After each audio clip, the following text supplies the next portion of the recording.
आगामी 3 दिन पाणीपाग पूर्वानुमान ओडिशा परिप्रेक्षी जनवरी 31 रु फेब्रुआरी 2 मध्य कौन पाणीपाग स्थिति ओडिशार ता सहित आसूची जोड़ा पश्चिमा झड़ यार प्रभाव में तुषारपात और प्रबल वर्षार संभावना। हाँ आज्ञा मुझे कलाकांत सामंतराय आप देखते Odisha weather update YouTube channel आपण को आम चैनल को स्वागत। जदि कहबा ताले ओडिशा परिप्रेक्षी में आगामी 3 दिन जदि कथा कहबा ताले 1 रु 3 डिग्री तापमात्रा रातिर तापमात्रा ह्रास घटीपे जहाँफल शीत किसी मात्रा देखा मिल पारे और दिन तापमात्रा 32 रु 34 35 डिग्री मध्य रही संभावना रही।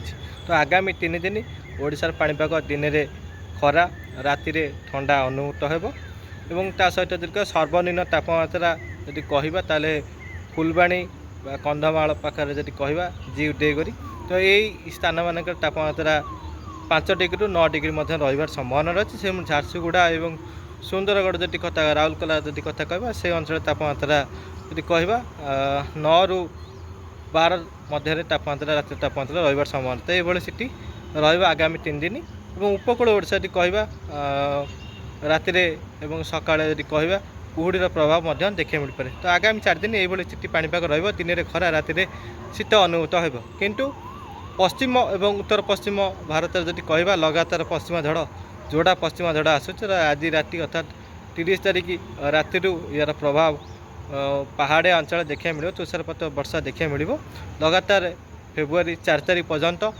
प्रबल वर्षार संभावना रही। उत्तराखंड हिमाचल प्रदेश और जम्मू काश्मीर तुषारपात देखा मिले आगामी फेब्रुआरी 4 तारिख पर्यंत से जदि कहबा पंजाब हरियाणा उत्तर प्रदेश मध्य प्रदेश गुजरात राजस्थान बिहार पर्यंत दिल्ली में प्रबल वर्षार संभावना रही फेब्रुआरी 4 तारिख पर्यंत। यही अंचल जदि कहबा फेब्रुआरी 4 तारिख पर्यंत तुषारपात एवं वर्षा एवं झड़ वर्षार संभावना रही पहाड़ दृश्य उत्तराखंड हिमाचल प्रदेश और जम्मू काश्मीर देखा मिल।